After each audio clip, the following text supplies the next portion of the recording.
पहला आर्टिकल जो आपके सामने है वो है उड़ीसा गवर्नमेंट के बारे में। ओके।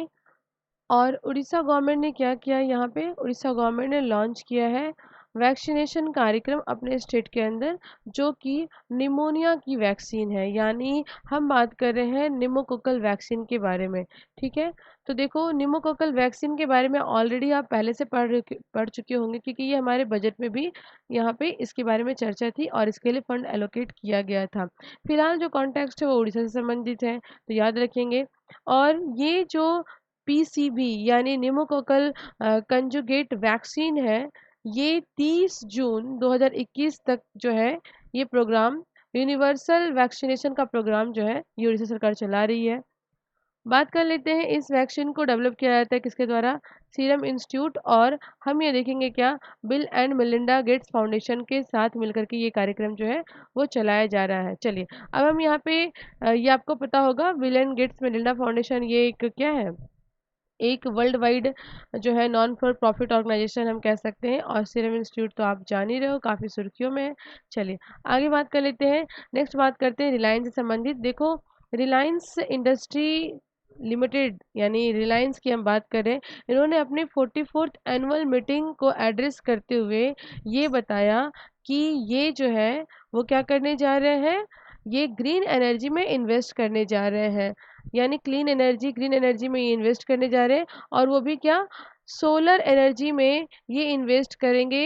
यानी जो पीवीसी है, यानी हम बात कर रहे हैं फोटो वोल्टेइक सेल की बात कर रहे हैं, तो यहाँ पे ये इसके थ्रू इन्वेस्ट करेंगे, क्योंकि सिंपल सी बात है ना, जब सोलर एनर्जी की बात होगी तो पीवीसी की बात तो होगी ही होगी। और इसके लिए ये नेक्स्ट 3 साल में क्या करने वाले हैं, नेक्स्ट 3 साल में ये जो है फैक्ट्री सेटअप करने वाले हैं, माने इंडस्ट्री सेटअप करने वाले हैं, जो कि 4 गीगा वाइट जो है इनको एनर्जी ये प्राप्त कर सके। ये इनका एम्बिशियस प्रोजेक्ट है। साथ ही साथ ये आने वाले और ईयर में ये हाइड्रोजन एनर्जी और भी फ्यूल एनर्जी, इन सब चीज़ों में वो इन्वेस्ट करेंगे, तो ये एक अलग बात हो गई। लेकिन फिलहाल कॉन्टेक्स्ट जो है वो सोलर एनर्जी से संबंधित है। आगे बढ़ते हैं, बात कर लेते हैं वर्ल्ड हेल्थ आईपी के बारे में। World health IP trade bodies, ठीक है। देखो, प्रॉब्लम इज दैट कि ऐसे तो थोड़ा सा नेट इश्यू हो गया, लेकिन फिर भी कोई नहीं।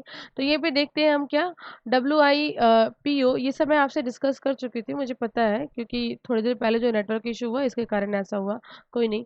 तो यहाँ पे हम लोग देख लेते हैं कि वर्ल्ड जो है इंटेलेक्चुअल प्रॉपर्टी ऑर्गेनाइजेशन यानी WIPO, वर्ल्ड हेल्थ ऑर्गेनाइजेशन, और WTO, है ना, इनका क्या है भाई, इन्होंने जो है 24 जून को दुनिया भर में जितने भी मिले हैं ये 24 जून को, और दुनिया भर में जितने भी कोविड-19 से संबंधित इश्यूज है, लाइक मेडिसिन से संबंधित इशू है, मेडिसिन उनको मिल नहीं पाता, बहुत सारी कंट्री को वैक्सीनेशन वहाँ पे हो नहीं पा रहा। दूसरा एक और इशू क्या, कि जो टेक्नोलॉजी है कोरोना वायरस को से संबंधित, कुछ कंट्री ऐसी हैं जिनके पास हर चीज़ अवेलेबल है, कुछ कंट्री ऐसे हैं जिनके पास नहीं अवेलेबल है।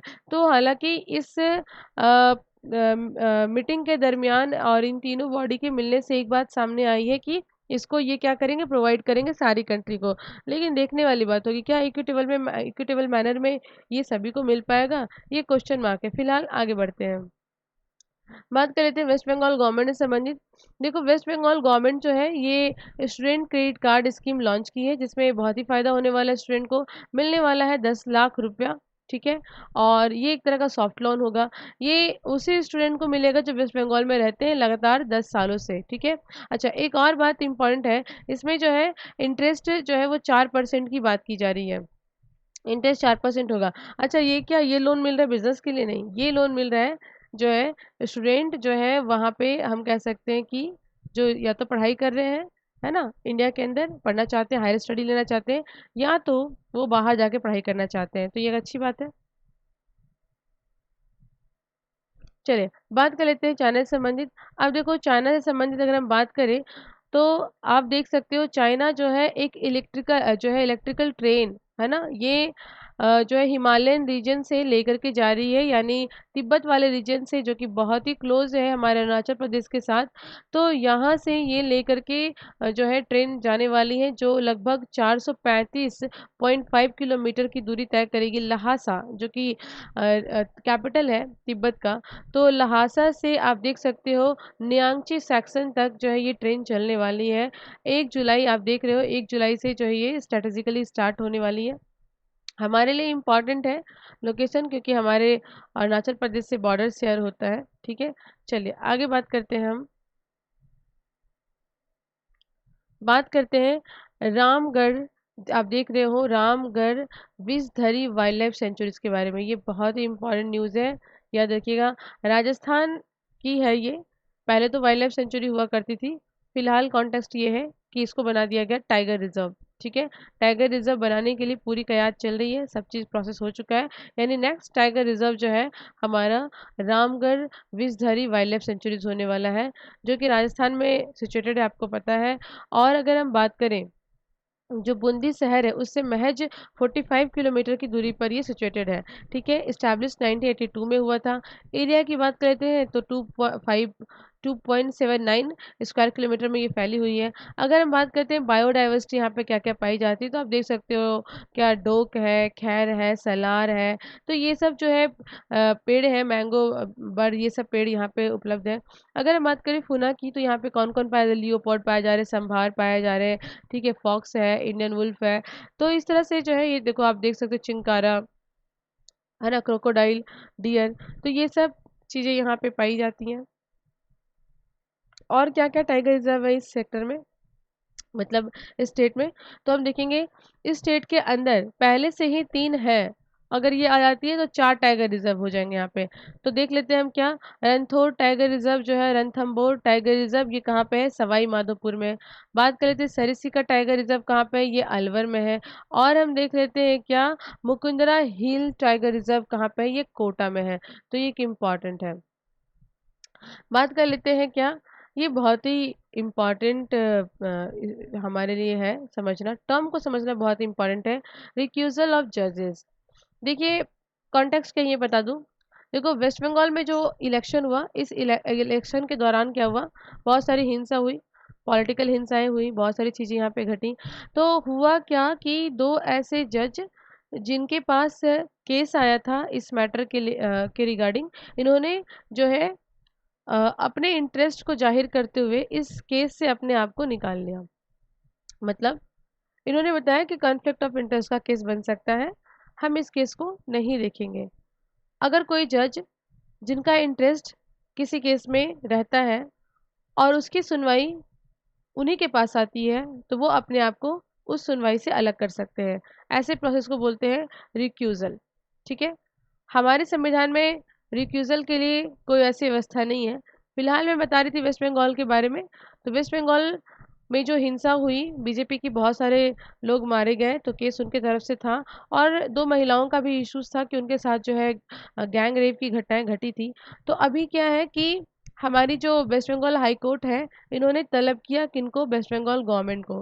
वेस्ट बंगाल गवर्नमेंट का कहना था कि ये सब पॉलिटिकली मोटिवेटेड केसेस है, तो इनका इनका कोई वास्तविकता से कोई रियलिटी से कोई टच नहीं है। फिलहाल किसी गवर्नमेंट के कहने पे कोई केस को खारिज नहीं किया जाता है, मैटर आगे जाएगी, मैटर सुप्रीम कोर्ट हैंडल करेगी। लेकिन 2 जजों ने यहाँ पे क्या किया, रिक्यूजल कर लिया। हमारे लिए रिक्यूजल ही जानना बहुत ज़रूरी था। यानी रिक्यूजल एक ऐसा प्रोसेस है जो हमारे संविधान में सच एज सच एक्सप्लिसिटली कहीं मेंशन नहीं है। ये जज के ऊपर होता है कि जज अपने आप ही ये डिसाइड करेंगे कि हाँ इस केस की हम सुनवाई करेंगे या नहीं करेंगे। इसके लिए उनको करना क्या होता है, इसके लिए उनको बस जो है अर्जी लगानी पड़ती है, किनके सामने, इनको अर्जी लगानी पड़ती है सुप्रीम कोर्ट के सामने, बताना पड़ता है कि ये जो है इस केस को नहीं देखने वाले हैं। ठीक है, अच्छा अगर मान लीजिए कि अगर ये हाई कोर्ट से संबंधित होता, तो हाई कोर्ट में जो सीनियर जज होते, उनसे इस तरह की बातें ये करते, रिक्वेस्ट करते। ऐसा कोई मेंशन नहीं है हमारे संविधान में, तो एक इम्पॉर्टेंट बात है। वैसे कुछ ऐसे भी केसेस होते हैं जहाँ पे जज इस चीज़ को नहीं करते हैं, मतलब रिक्यूजल का यूज़ नहीं करते, वैसे करना चाहिए। चलिए आगे बात करते हैं। बात कर लेते हैं करंट अफेयर बेस्ड एमसीक्यू की, जो जिसका इंतजार आप सभी को बहुत रहता है। तो चलो वन बाय वन करके जो है इसको हम लोग देख लेते हैं। क्वेश्चन नंबर क्या है, निम्नलिखित में से किसने केरल महिला आयोग की अध्यक्ष पद से इस्तीफा दे दिया? आपको बताना है स्वप्ना दास गुप्ता, और उसके बाद आपको बताना है क्या, यहाँ पे जोसेफिन यानी एमसी जोसेफिन की बात की जा रही है। उसके बाद नारायणा स्वामी और Kiran Bedi, none of the above. तो क्या होगा, बताइए इसका आंसर। तो जी बिल्कुल, वन का आंसर क्या होगा, टू होगा, क्योंकि स्वप्न दास गुप्ता तो पॉलिटिकल लीडर है बीजेपी से, वेस्ट बंगाल रीजन से ये राज्यसभा में बैठते हैं। और नारायण स्वामी के बारे में तो आप जानते ही होंगे, ये क्या थे, ये भाई फॉर्मर सीएम थे, किसके, पुडुचेरी के। किरण बेदी तो छुपी हुई नहीं बात है, ये तो क्या है, गवर्नर है पुडुचेरी की। ठीक है, चलिए, तो इसका आंसर क्या हो गया, टू, याद रखोगे। चलिए आगे बात करते हैं। सेकेंड नंबर क्वेश्चन बोला कि विच of the following university has started a post graduate course in subject of knowledge of astrology through distance education. बोला गया है निम्नलिखित में से किसी विश्वविद्यालय ने जो है ज्योतिष ज्ञान के लिए जो है पोस्ट ग्रेजुएट डिग्री प्रारंभ किया है। ऑप्शन है यूनिवर्सिटी ऑफ लखनऊ, फिर उसके बाद ऑप्शन है आपका जवाहरलाल नेहरू यूनिवर्सिटी, कानपुर यूनिवर्सिटी, फिर है Indira Gandhi national open university, और क्या है, हैदराबाद सेंट्रल यूनिवर्सिटी। तो आंसर क्या होगा, आंसर इज फोर, टू का आंसर क्या होगा, फोर होगा। बात कर लेते हैं third number, which of the following country launch the first bullet train service near India border. तो आपको बताना है, अभी तो बताई ना, ये क्वेश्चन तो जस्ट डिस्कस किया मैंने, चाइना। ठीक है, तो चलिए ये याद रखना है आपको, फर्स्ट बुलेट प्रूफ जो मैं बताई थी वहाँ पे इलेक्ट्रिकल शब्द यूज किया था, जानबूझ के बुलेट को छुपा कर रखी थी ताकि आप यहाँ पे फंसो, है ना। लेकिन चलो सभी ने आंसर, आगे बात करते हैं। नेक्स्ट क्वेश्चन की बात कर लेते हैं हम लोग। 4 नंबर क्वेश्चन क्या है, who among the following has launch the India story booklet on Indian initiative shaping energy transition. तो आपको बताना है निम्नलिखित में से किसने ऊर्जा संक्रमण को आकार देने वाली भारतीय पहलों पर द स्टोरी बुकलेट लॉन्च की है? नरेंद्र मोदी, धर्मेंद्र प्रधान, अमित शाह, राजनाथ सिंह और आर के सिंह। तो आंसर क्या होगा, बिल्कुल 4 नंबर का आंसर क्या होना, आर के सिंह होना है ना। आर के सिंह आप याद रखोगे, इम्पॉर्टेंट है। मिनिस्टर ऑफ क्या है, ये स्टेट है, इंडिपेंडेंट इंचार्ज है, मिनिस्टर ऑफ स्टेट है, इंडिपेंडेंट इंचार्ज है किसके, एडुकेशन के, है ना। तो ये याद रखोगे, इम्पॉर्टेंट है। चलिए बात बाकी नहीं है। 5 नंबर क्वेश्चन की बात कर लेते हैं। श्री, देखो आप यहाँ पे सत्येन विद्या अपॉइंटेड एज अ एडिशनल जज विच of the following high court. आपको बताना है श्री सत्येन वैद्य जो है वो किस हाई कोर्ट के जज नियुक्त किए गए हैं। आपको बताना है Allahabad high court, Himachal Pradesh high court, और यहाँ पे जबलपुर हाई कोर्ट, और उसके बाद हम देखेंगे यहाँ पे हाई कोर्ट ऑफ राजस्थान और हाई कोर्ट ऑफ क्या, उत्तराखंड। तो इसका आंसर क्या होगा, इसका आंसर जो है वो होना है टू, हिमाचल प्रदेश, याद रखेंगे। ठीक है, तो एक इम्पॉर्टेंट चीज़ है, देखो ये जो है ऑलरेडी हम देख सकते हैं इनके पास कार्यभार पहले से ही है हिमाचल प्रदेश में, इनको एक्स्ट्रा हम कह सकते हैं एडिशनल जज के तौर पे ये काम करेंगे ना। अगर हम बात करें तो राष्ट्रपति जी ने अपने पावर हम कह सकते हैं 224 सेक्शन 1 का उपयोग करते हुए इनको ये अतिरिक्त कार्यभार संभाला है। अच्छा, साथ ही साथ आप मुझे बताओगे कि मैं आपको बताएं कि हिमाचल प्रदेश का जो है इनको एडिशनल कार्यभार दिया गया है राष्ट्रपति जी के द्वारा नेक्स्ट 2 ईयर के लिए। आपको मैं बताई, आप मुझे बताओगे कि इससे पहले ये जो है कौन से हाई कोर्ट के जज हैं, है ना। आपको बताना है, ये मुझे कमेंट में बताओगे। चलो थोड़ा सा मैं बात कर लेती हूँ। इलाहाबाद हाई कोर्ट कब सेटअप हुआ था, आप लोग को याद होगा, तो याद रखोगे 1866 में इलाहाबाद हाई कोर्ट की स्थापना हुई थी। ठीक है, अब यहाँ पे हिमाचल प्रदेश है, तो आपको ये बताना है हिमाचल प्रदेश की स्थापना कब हुई थी, बस इसमें थोड़ा सा चेंज कर दो, इसको कर दो क्या, 1966 कर दो। ठीक है, चलो अब मुझे आपको बताना है कि जो जबलपुर हाई कोर्ट है, यानी हम बात कर रहे हैं एमपी की, तो देखो ये एमपी में जो हमारा हाई कोर्ट है, इसका ये सीट है जबलपुर हाई कोर्ट, ठीक है। और साथ ही साथ इसके अलग अलग बेंचेस भी हैं, तो इसको देख लेते हैं। 1956 में सेटअप हुई थी। अगर हम बात करें इनके बैचेस की, तो इंदौर और ग्वालियर में भी क्या है, इनका बैच है। बैच मतलब ये होता है, अगर आप चैप्टर पढ़े होंगे कोर्ट वगैरह तो समझे होंगे। चलिए बात कर लेते हैं हम, बात कर लेते हैं नेक्स्ट। नेक्स्ट हमारा क्या है, बात करते हैं हम राजस्थान से संबंधित। तो बताओ मुझे, राजस्थान कोर्ट की स्थापना कब हुई? तो राजस्थान की स्थापना कब हुई? तो राजस्थान हाई कोर्ट की स्थापना जो है हमारी 1949 में हुई, राइट। अगर हम बात करते हैं उत्तराखंड की, आप मुझे बताओ कि उत्तराखंड की स्थापना कब हुई? तो भाई 2000, है ना। चलो तो ये हो गया। अच्छा, एक और क्वेश्चन का आंसर आप मुझे देंगे कमेंट में। ये जो हाई कोर्ट राजस्थान की हम बात कर रहे हैं, क्या इसका भी अलग बैच सेटअप होता है? अगर ये बैठता है तो कहाँ पे, कौन से शहर में राजस्थान के, आप मुझे बताओगे। चलिए बात कर लेते हैं 6 नंबर क्वेश्चन की। तो 6 नंबर क्वेश्चन क्या है, देखो बोला गया है, वेन इज द पासपोर्ट सेवा दिवस ऑब्जर्व इन इंडिया। पासपोर्ट सेवा दिवस जो है कब मनाया जाता है? 21 जून, 23 जून, 22 जून, 26 और 24। तो आंसर क्या हो जाएगा? बिल्कुल याद रखोगे 5 नंबर, यानी 24 जून की बात कर रहे हैं। 7 नंबर क्वेश्चन देखिए क्या है, बोला गया है, who among the following has launch the rapid antigen test kit for the कोविड-19 डेवलप्ड बाय आईआईटी दिल्ली। आपको बताना है कोविड-19 के लिए आईआईटी दिल्ली, है ना, कोविड-19 के लिए आईआईटी दिल्ली के द्वारा जो है रैपिड टेस्ट की हम बात कर रहे हैं, रैपिड एंटीजन जो टेस्ट किट है ना, इसको लॉन्च किया गया है। आपको बताना है किसने किया है? संजय धोत्रे, आर के सिंह, रवि शंकर प्रसाद, और यहाँ पे हम देख सकते हैं नरेंद्र कुमार और जो है राजनाथ सिंह। तो आपको बताना है 7 नंबर का आंसर क्या होगा। तो 7 का आंसर 1 होगा, ठीक है। यानी संजय धोत्रे जो है इन्होंने लॉन्च किया है, याद रखोगे। चलिए अच्छा, ये जो है ये भी हम देख सकते हैं क्या है, ये भी स्टेट फॉर एजुकेशन मिनिस्टर में है। चलिए अब आगे बात कर लेते हैं, 8 नंबर क्वेश्चन की बात करते हैं। IFFCO, IFFCO का मतलब होता है क्या?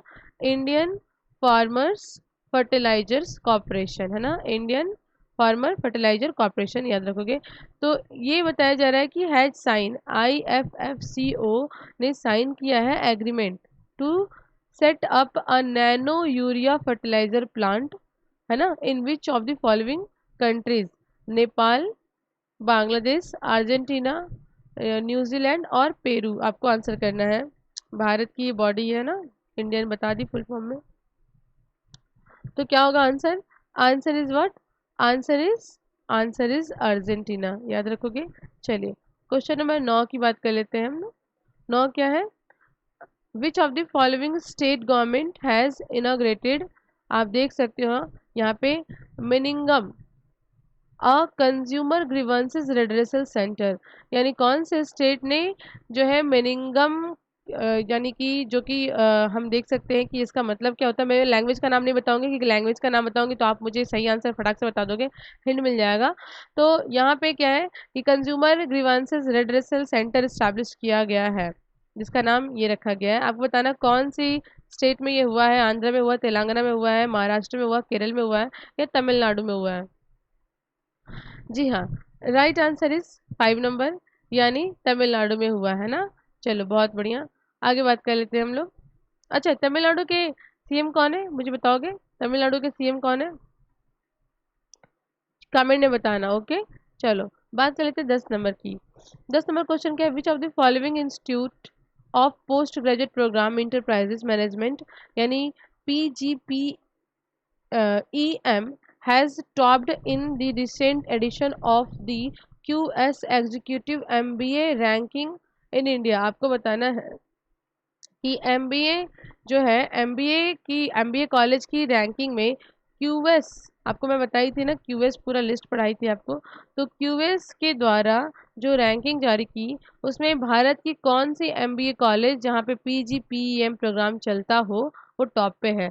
IIT मैनेजमेंट जो हमारी एम की बात करें हम, IIM बैंगलोर, IIM हम बात करें लखनऊ, और बात कर रहे हैं अहमदाबाद की, या फिर हम बात करें नेक्स्ट जो है कोझिकोड या फिर कलकत्ता की। तो कौन सी टॉप की है, तो याद रखना है बेंगलुरु भाई टॉप की है। ये क्यूएस एग्जीक्यूटिव वाला जो मतलब क्यूएस की अगर हम बात करें तो क्यूएस रैंकिंग जो जारी हुई थी, मैं ये बताई थी आपको, एक बार उसको आप रिकॉल कर लोगे। ठीक है, चलिए, और मुझे ये भी बताओगे कि इसमें कितने भारत के कितने कॉलेज टॉप पे रहे, ये भी मुझे बताओगे कहाँ पे, कमेंट में। चलिए आगे बात कर लेते हैं हम लोग। बात करते हैं, इम्पोर्टेंट आर्टिकल है चाइना से संबंधित। अब चाइना से संबंधित क्या है इसको देख लेते हैं हम लोग। देखो, हाल फिलहाल में न्यूज़ में ये रहा कि चाइना ने क्या किया है, क्रैक डाउन कर दिया है भाई अगेंस्ट किसके, क्रिप्टो करेंसी। ये इंपॉर्टेंट है, न्यूज़ में यही था।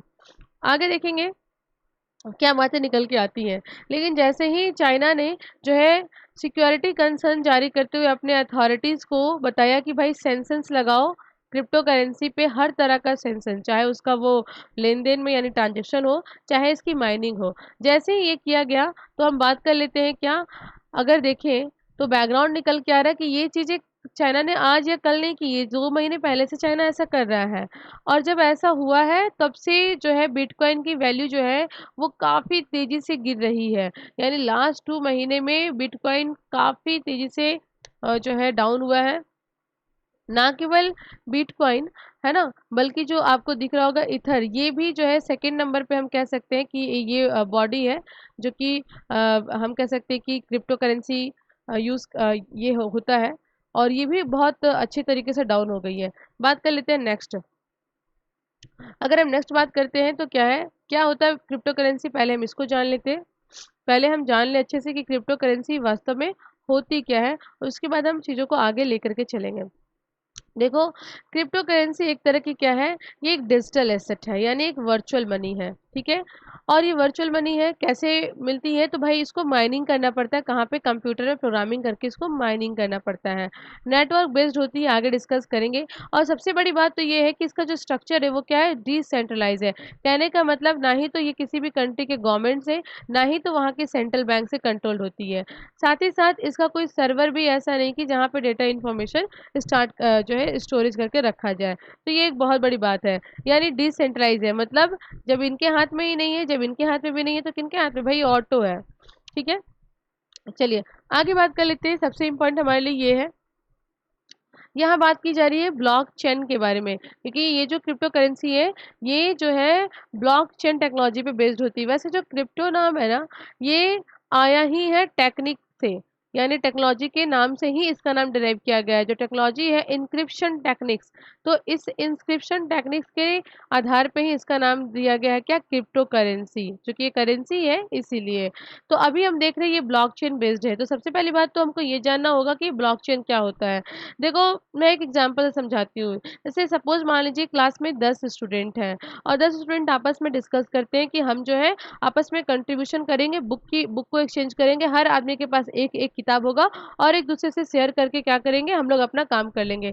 तो अब कोई चीटिंग ना करे, इसके लिए हम क्या कर लिए, एक टेबल बना लिए, ताकि अगर मान लीजिए 10 में, अगर मान लीजिए सपोज मान लीजिए ए से लेकर के 10 तक है, यानी ए से जेड तक, जे तक स्टूडेंट बैठे हुए हैं। अगर मान लीजिए ए और डी के बीच में ट्रांजेक्शन हुआ है, तो क्या होगा कि जो है जे है, ई है, बी है, इनको आपस में पूछना पड़ेगा ना, इनसे। तो ऐसा हो कि एक बार अगर इनके पास कोई चेंजेस हो या इनके बीच में कुछ निगोशिएट हो, तो वो सबके सब लोग अवेयर हो जाएं, सबको मालूम चले, इक्विटेबल मैनर में यहाँ पे इंफॉर्मेशन जो है वो क्या हो, सप्लाई हो, इंफॉर्मेशन शेयर हो। तो एक क्या किए, ये मान लीजिए गूगल स्प्रेड बना लिए, गूगल सीट बना लिए। ठीक है, जैसे बहुत सारे मतलब कि जो है कॉलम है, रो है। ठीक है, अब मान लीजिए कि ए और डी के बीच में कोई भी चीज़ का इंफॉर्मेशन, कोई भी चीज़ अगर जारी हो रहा है, तो ये क्या होगा, ये जो है हम देखेंगे ये शेयर हो जाएगा सबके साथ, बिना कुछ चेंज किए हुए, बिना कुछ परिवर्तन किए हुए, ये चीज़ें सबको मालूम चल जाएंगी। ठीक है, अब इससे क्या होगा, एक ट्रांसपेरेंसी बनी रहेगी, यानी सभी को पता रहेगा कि क्या हुआ है ए और डी के बीच में, यानी जो है यहाँ पे कोई लॉस किसी को नहीं होने वाला है। समझ गए, तो ये होता है। अब देखिए, एक एक जो यहाँ पे ब्लॉक दिख रहा है ना, ये क्या है, ये जो आपको दिख रहा है ये एक हो गया ब्लॉक, और चूंकि ये आपस में सब कनेक्टेड है इसीलिए इसको बोलते हैं ब्लॉकचेन। देखो वैसे ब्लॉकचेन टेक्नोलॉजी में ऐसे एग्जांपल लेके समझाई हूँ, लेकिन ये बहुत बड़ी चीज है। और ब्लॉकचेन का यूज हम लोग सिर्फ क्रिप्टो करेंसी में नहीं करते हैं। ब्लॉकचेन, अगर मान लीजिए एक पेड़ है तो क्रिप्टो करेंसी उसका एक पत्ता के मात्र है और कुछ नहीं है। मतलब ब्लॉकचेन का यूज बहुत बड़ा है। अब मैं आपको बता दूं, वैसे अपने इंडिया के कॉन्टेक्स्ट में अगर मैं आपको बताऊं तो आपको पता होना चाहिए बीटीसी, यानी ब्लॉकचेन टेक्नोलॉजी जो है, हम कह सकते हैं सेंटर, हमारी सेंट्रल गवर्नमेंट सेटअप की है, जिसको हैंडल किया जाता है किसके द्वारा, एनआईसी के द्वारा। एनआईसी आप जानते ही होंगे, 1976 में एनआईसी की स्थापना हुई थी। एनआईसी यानी नेशनल इंफॉर्मेटिक्स सेंटर, है ना। तो ये बॉडी जो है गाइड करती है, बीटीसी को देखती है। बेसिकली काम क्या होता है इनका, बेसिकली काम होता है कि हमारी जो ई गवर्नमेंट चल रही है, गवर्नमेंट कितना कुछ ई ई योजना लेकर के आ रही है, वो सही तरीके से हो सके। गवर्नमेंट की जो ई स्कीम्स होती हैं बहुत सारी, उसके बाद ई योजना, यू ई गवर्नमेंट, तो बहुत सारी जो चीज़ें हैं, यानी टेक्निकली जो स्किल है वो हमारे कंट्री में अच्छे तरीके से प्रोवाइड हो और सभी को ये प्राप्त हो, इसके लिए ये बॉडी काम करती है, एनआईसी काम करती है। अच्छा, इससे बढ़ के कुछ और भी हम बात कर लेते हैं। ग्लोबल लेवल पे अगर हम बात करें ब्लॉकचेन को लेकर के क्या हो रहा है, तो आप लोग सुने होंगे जीबीसी के बारे में। देखो जीबीसी ने बात की थी किसकी, जीबीसी ने बात की थी, हम देख सकते हैं क्या, एक important block chain bill of right, यानी ब्लॉक चेन जो है बिल ऑफ राइट की बात इन्होंने कर दी थी जीबीसी ने। यानी जीबीसी मतलब क्या, ग्लोबल, हम कह सकते हैं, याद रखना, जो है ग्लोबल ब्लॉक, ये क्या है, ब्लॉक है, ब्लॉकचेन, ग्लोबल ब्लॉकचेन काउंसिल है, याद रखोगे, ग्लोबल ब्लॉकचेन काउंसिल है जीबीसी, ठीक है। और बेसिकली अगर हम थोड़ा सा और आपको बताएं तो वर्ल्ड इकोनॉमी फोरम का नाम सुने होंगे। तो वर्ल्ड इकोनॉमी फोरम की ये विंग्स है जीबीसी, है ना, यानी ग्लोबल ब्लॉकचेन काउंसिल। इनके द्वारा बताया गया था क्या कि बिल जो है एक होना चाहिए, बिल ऑफ राइट्स होना चाहिए ब्लॉकचेन पे आधारित। मतलब ब्लॉकचेन का एप्लीकेशन इतना बड़ा है तो कुछ एक नियम कानून होने चाहिए। इसके हिसाब से इन्होंने 16 जो है, हम देख सकते हैं कि 16 प्रीसिडियो प्रिंसिपल इन्होंने जारी किया था। वैसे नाम में प्रीसिडियो वगैरह आ रहा है, कोई दिक्कत नहीं है। आप इतना याद रखोगे कि 16 प्रिंसिपल इन्होंने बताए थे कि पूरी कंट्री में अगर ब्लॉकचेन का यूज़ होता है तो थोड़ी ट्रांसपेरेंसी होनी चाहिए, थोड़ा-सा नियम स्ट्रॉन्ग होना चाहिए। तो 16 सिद्धांत इन्होंने बताए थे। ये तो एक्स्ट्रा बातें हो गई बस ब्लॉकचेन टेक्नोलॉजी के नाम पे। लेकिन ब्लॉकचेन एक बहुत बड़ा प्रोजेक्ट है, याद रखोगे, जिसका यूज़ बहुत सारे सेक्टर में किया जा सकता है। अगर हम बोले कि ब्लॉकचेन का यूज़ सिर्फ़ क्रिप्टो करेंसी में है तो ये गलत हो जाएगा। मतलब आपके दिमाग में जो कुछ भी आ रहा है टेक्नोलॉजी से संबंधित, हम वहाँ पे जो है ब्लॉकचेन का यूज़ कर सकते हैं। यानी ब्लॉकचेन जो है ये एक एमपील ऑफ, हम कह सकते हैं, एप्लीकेशन वाला पार्ट है, ठीक है, याद रखना। चलिए अब हम बात कर सकते हैं क्या, अब देखो जब कोई चीज़, चलो चाइना के कॉन्टेक्स्ट में बात करते हैं, जब कोई चीज़ गवर्नमेंट के हाथ में ना हो, सेंट्रल बैंक के हाथ में ना हो, तो वहाँ पे क्या होता है, वहाँ पे एक बहुत बड़ा फ्रॉड का ग्राउंड बनता है, बहुत बड़ा एक लूप होल क्रिएट हो रहा है सिस्टम के अंदर। क्योंकि जब हम सिस्टम में चल रहे हैं तो चीज़ें गवर्नमेंट के, मैंने इन्फॉर्मेशन तो एटलीस्ट उनको पता ही होना चाहिए ना। तो अभी क्या है कि ऐसे पैसे का यूज़ जो है वो, हम कह सकते हैं कि गलत ट्रांजैक्शन के लिए अगेंस्ट, मतलब हम कह सकते हैं पीस के अगेंस्ट, यानी टेररिज्म एक्टिविटीज़ के लिए, इस तरह की चीज़ों के लिए इसका यूज़ हो सकता है। साथ ही साथ एक बहुत बड़ा फ्रॉड हो सकता है, क्राइम हो सकता है फाइनेंशियल ग्राउंड पे, है ना, किसी भी देश के नागरिक के साथ। तो चाइना का यही है कि चाइना इसको बंद कर रही है। वैसे बहुत सारे एक्सपर्ट्स का कहना है कि इसके फ़ायदे से ज़्यादा इसका मिसयूज़ बहुत ज़्यादा है। ये बहुत सारे एक्सपर्ट्स का कहना है, ठीक है? चलिए आगे बात कर लेते हैं हम, चाइना का एक्चुअल चाइना वरी क्यों है, ये भी हम थोड़ा जान लेते हैं। देखो, विश्व में जो हम कह सकते हैं कि क्रिप्टो करेंसी है, इसकी जो माइनिंग होती है, क्रिप्टो करेंसी वास्तव में माइनिंग होती है। मतलब अब माइनिंग से आपके दिमाग में माइंस नहीं आना चाहिए, मतलब कोल माइंस और इस तरह की माइंस की बात यहाँ पे नहीं हो रही है। माइनिंग का मतलब जो है मैथमेटिकली पजल्स, है ना, लॉगरिदम बेस्ड मैथमेटिकल पजल्स को सॉल्व किया जाता है। हाई लेवल प्रोग्रामिंग होती है ये, इसको सॉल्व करने पे जो है एक बिटकॉइन प्राप्त होता है। अगर सॉल्व हो जाता है तो कैसे हम लोग गेम खेलते हैं तो कुछ हमको प्राइज़ मिलता है गेम खेलने पे, तो उसी तरह से एक बिटकॉइन यहाँ पे जनरेट होता है, एक क्रिप्टो करेंसी यहाँ पे जनरेट होती है, यानी की जा रही है माइनिंग। अब देखो, यहीं पे प्रॉब्लम है। विश्व में जितने भी माइनर्स हैं, जितने भी माइनिंग करते हैं, है ना? उसका 2/3 अकेले तो चाइना में ही रहते हैं। यानी चाइना सबसे बड़ा हब है, जो है क्रिप्टो करेंसी के माइनिंग के लिए, समझ गए? अब ऐसा क्यों है, ये हम लोग देखेंगे, लेकिन सबसे बड़ी बात तो ये हमारे को निकल के सामने आती है कि माइनिंग के लिए चाहिए क्या-क्या होता है? मतलब क्या-क्या ऐसी चीज़ें चाहिए होती हैं माइनिंग के लिए और क्यों जो है यहाँ पे चाइना इतना ज़्यादा परेशान है? देखो, पहली बात तो गवर्नमेंट के हाथ में है नहीं, तो आपको पता है कि चाइना का क्या सिचुएशन है। लेकिन अभी बात कर लेते हैं हम कि जो बिटकॉइन के इतने माइनर्स चाइना के अंदर है, तो चाइना का इससे हो रहा है बहुत लॉस, ठीक है? वैसे जो बिटकॉइन्स है इसको ये तो यूज़ हो ही रहा था, लेकिन रेनमिनबी से इसका काफ़ी लिंक्ड है, तो चाइना नहीं चाहती है कि रेनमिनबी से यानी जो कि चाइना की करेंसी है वो प्रभावित हो, है ना? यहाँ पे अच्छा, अगर हम बात कर लेते हैं इनकी, किनकी बात कर लेते हैं? हम बात कर लेते हैं माइनिंग एक्टिविटीज़ की। तो देखो वैसे तो ये लॉगरिदम बेस्ड यानी कंप्यूटर बेस्ड प्रोग्राम है, माइनिंग की जाती है। तो ऐसे माइनिंग के लिए होती है बहुत बड़ी अमाउंट में क्या एनर्जी की ज़रूरत पड़ती है, बहुत बड़ी एनर्जी की ज़रूरत पड़ती है यानी लाइट जो यूज़ किया जाता है, कंप्यूटर चलेगा तो लाइट चाहिए ना, तो पावर कंज़म्पशन बहुत ज़्यादा होता है, हाई लेवल पावर चाहिए होता है। दूसरा क्या होता है, जो डिवाइस यूज़ होते हैं यानी जो कंप्यूटर यूज़ होता है, वो कोई नॉर्मल नहीं यानी काफ़ी ज़्यादा साइंटिफिक कंप्यूटर का यूज़ होता है, ठीक है? तो बहुत ही ज़्यादा हाई लेवल कंप्यूटर प्रोग्रामिंग है, हाई लेवल कंप्यूटर चाहिए होता है, साथ ही साथ एनर्जी बहुत चाहिए होती है। एक सर्वे के हिसाब से ये बताया जा रहा है कि जो चाइना के द्वारा चाइना में जो इतनी माइनिंग होती है, इसमें जो एनर्जी कंज़्यूम होती है, मतलब हम कह सकते हैं कि 0.6 जो पूरे वर्ल्ड की एनर्जी है, उतना एनर्जी अकेले जो है माइनिंग में यूज़ होती है। जो कि एक कंट्री आप नॉर्वे नाम सुने होंगे, तो नॉर्वे का जो एनुअल खपत है इलेक्ट्रिसिटी का, पावर का, वो उसके बराबर हो जाता है। आप समझ सकते हो कितनी बड़ी बातें हो रही हैं। हालाँकि नॉर्वे बहुत छोटी कंट्री है, हालाँकि सारे इंडेक्स में आगे रहती है, ठीक है? तो इतना ज़्यादा पावर का यूज़ हो रहा है। अब सवाल आता है कि चाइना में ही क्यों इतने सारे लोग बैठे हुए हैं, तो बात तो वही है ना। चाइना में क्या है, जो कंप्यूटर डिवाइसेज़ हैं, वो ईज़िली उपलब्ध हो जाएँगे, वो भी अच्छी क्वालिटी के हो जाएँगे और चीप भी मिलेंगे, सस्ते मिलेंगे, पहली चीज़ तो ये। दूसरा चीज़ बात करते हैं पावर की, तो पावर की बात करें तो ये भी यहाँ पे क्या होगा, ईज़िली अवेलेबल है और वो भी काफ़ी सस्ता है, चीप है, ठीक है? लेकिन चाइना का कंसर्न्स क्या है? चाइना देखो ग्रीन एनर्जी की तरफ बढ़ रही है ना? चाइना वर्ल्ड पूरी सब की सब जो है रिन्यूएबल एनर्जी पे बेस्ड होने वाली है, ग्रीन एनर्जी पे बेस्ड होने वाली है। मैं पहले बताई थी ग्रीन एनर्जी के बारे में। तो अभी क्या है, रिन्यूएबल एनर्जी पे बेस्ड होना चाहती है चाइना, तो वो क्या करेगी, वो कट करेंगी, ऐसे एनर्जी के सोर्सेज़ को कम करेंगी, जहाँ से उनका क्या हो रहा है, हम कह सकते हैं कि उनकी जो प्रॉपर्टी रिसोर्सेज़ है उसका हनन हो रहा है, यानी कोल वगैरह है उससे इलेक्ट्रिसिटी प्रोड्यूस कर रहे हैं, तो एक तरह का लॉस ही हो रहा है ना। तो इसको ये कट करेंगे।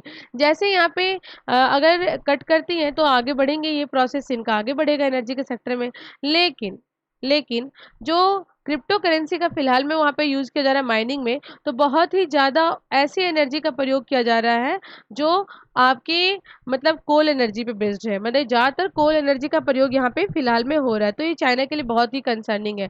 साथ ही साथ रिस्क फैक्टर बहुत ही इन्वॉल्व है। इसीलिए चाइना चाहता है इसको काउंटर करना, कम करना, समझ गए? तो यही एक बात है। तो फिलहाल में चाइना ने क्या किया है, फिलहाल में चाइना ने अपनी कंट्री के अंदर फिलहाल में चाइना ने अपनी कंट्री के अंदर जो है वो बैन कर दिया है, बंद कर दिया है किसी भी तरह का ट्रांज़ैक्शन, कि कोई भी ट्रांज़ैक्शन नहीं हो सकता है बिटकॉइन में, है ना? यानी क्रिप्टो करेंसी में।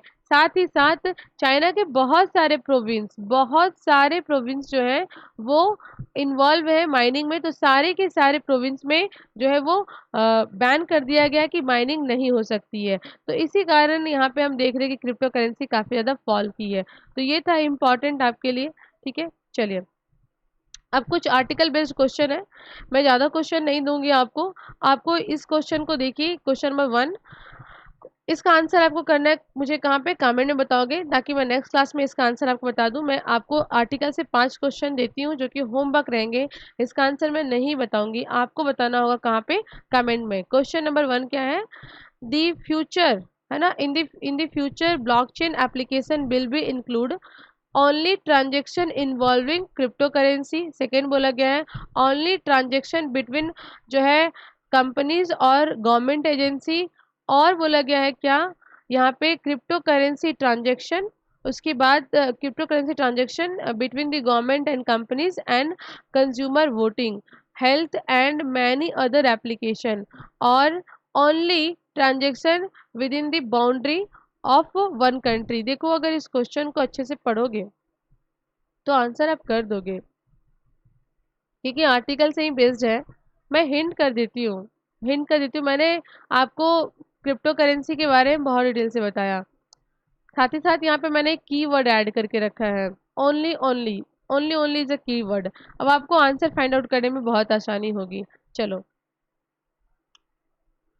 सेकेंड क्वेश्चन है what makes crypto currency secure.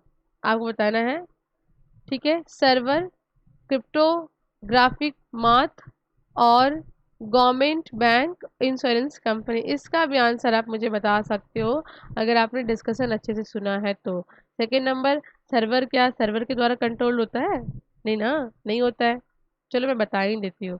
तो ये इसका आंसर क्या हो जाना है, 2 हो जाना है, ठीक है। चलो ये पता नहीं बहुत सारे स्टूडेंट कर पाएंगे नहीं कर पाएंगे, ये तो आंसर होगा ही नहीं, ये भी नहीं होगा, ये भी नहीं होगा। चलिए 3 नंबर बताइए मुझे, बिटकॉइन जो है क्रिप्टो करेंसी जो है ये कब इन्वेंट की गई थी? आप मुझे बताओगे 2007, 8, 9, 10। इसका आंसर आपको करना है कमेंट में। बात कर लेते हैं 4 नंबर क्वेश्चन। आप बताइएगा bitcoin are created as a reward for a process known as, है ना। बिटकॉइन जो है ये रिवार्ड के तौर पे मिलता है कौन से प्रोसेस में? माइनिंग में, या जो है हम देख सकते हैं वैलेट में, या आप देख सकते हैं बबल में, या जो है क्या हो गया लेजर में। तो आपको बताना है मुझे क्या होगा आंसर। 4 नंबर, 4 और 3 तो बताओगे, इजी क्वेश्चन है। 5वें नंबर क्वेश्चन का आंसर बता दोगे मुझे, transaction are verified by network nodes through the cryptography and recorded in public distribution ledgers, है ना, called dash. Crypto currency, wallet, blockchain, notes और क्रिप्टो करेंसी। 5 नंबर का क्या होगा आंसर? तो 5 नंबर का आंसर मैं बता दूं पक्का? नहीं, आप लोग बताना ना। तो यहाँ पे बात की जा रही है, इम्पॉर्टेंट है ये, तो मुझे लगता है बता देना चाहिए, है ना। तो चलो मैं बता ही देती हूँ, ज़्यादा होमवर्क नहीं दे रही हूँ। मैं सोची थी 5, लेकिन क्वेश्चन बहुत टफ है, मान लीजिए कुछ स्टूडेंट नहीं कर पाए तो ब्लॉकचेन का यूज़ किया था, ब्लॉकचेन टेक्नोलॉजी, ठीक है। वेरीफाइड नेटवर्क नोड्स की बात की जा रही है, क्रिप्टोग्राफी की बात की जा रही है, ठीक है। और यहाँ पे डिस्ट्रीब्यूशन की बात की जा रही है, पब्लिक, तो ऑब्वियस सी बात है कि चैन की बात की जा रही है। चलो ठीक है, आज के क्लास के लिए इतना ही है।